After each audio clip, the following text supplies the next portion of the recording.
Pagoda sure anytime.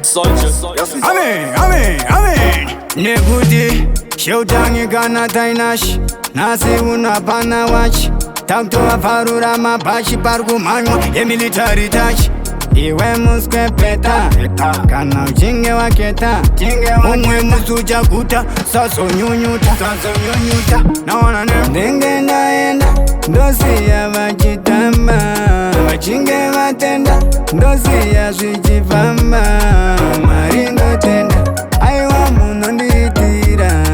Marindo tenda Sheze muno ndipiki Bora chikweshe chinotobamba Unovavona muroti vachifamba Vanenge vachifungize ndezvekutamba Usamisika wavasuka samukamba iwe Zvasiyana newawa Pamwe pacho watakwa Iwe siya vaspa kwa brugwa ravo shuva vatokakwa Mberi wavayendera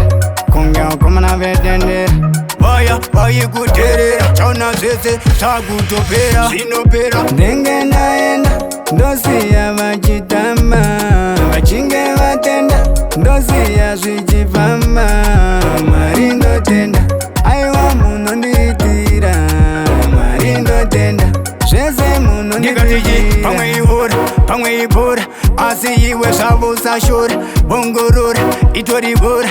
Asi kumberi kavira bora iwe Zvatembeda kandodza Vamwe vanokunyautsa Asi vakuru vakakuutsa Iwe chako chingodzidza Usavhiringidza, usakurumidza Uchaona ngoma matija achiridza Famba navo, manya navo Kwese tamba navo Taurai, naona ne Ndenge ndaenda Ndosiya vachitamba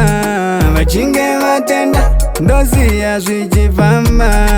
Mwari ndotenda Aiwa munonditira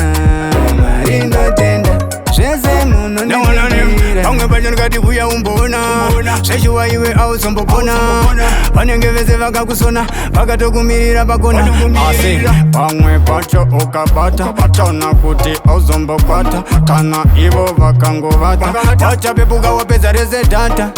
Iwe uzambomira Bora mberi kavira Zvinhu zvako iwe kadzira Sambozvityira chavapedzera Ndenge ndaenda Ndosiya vachitamba Vachinge vatenda Ndosiya zvichifamba Mwari ndotenda Aiwa munonditira Mwari ndotenda Zvese munondipikira Usatya Mwari vari muground Ungave uri mukomana wesound Uchatora mayusa nemapaundi Usashure vari underground Ungave muzi wemugovera Makomborero avadonera Vaya vaimbobondera Uchaona vakutovarovera kwese chavapetera Ndenge ndaenda Ndosiya vachitamba Vachinge vatenda Ndosiya zvichi